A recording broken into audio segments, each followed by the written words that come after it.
mag-homework at makinig sa leksyon. Kaya nag-aral ng mabuti para sa aking future life, at lalong-lalo na para sa aking future wife. At kapag break time, lagi tayong magkasabay. Kinikilig ako pag hawak ko ang iyong kamay, habang tayo ay naglalakad pag tayo'y pauwi. Lalo kung tinatamaan pag ika'y ngumingiti.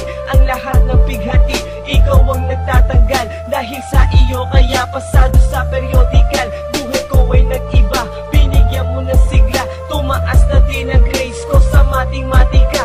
Ikaw lang ang dahilan para to sa'yo mahal. Inaalay ko sa'yo ang natanggap ko medal.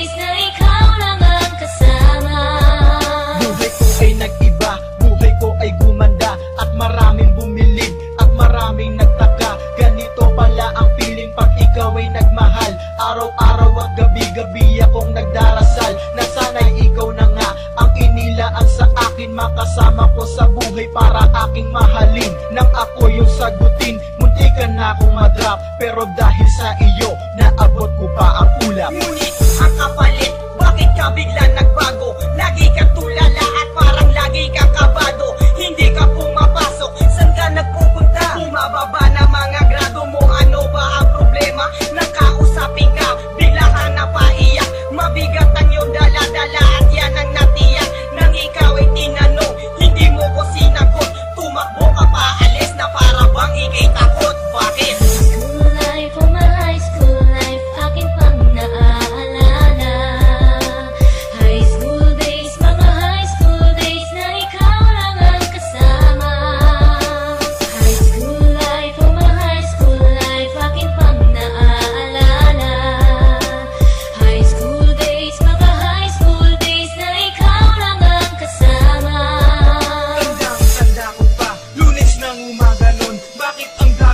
Ano bang meron ngayon? Narinig ko ang usapan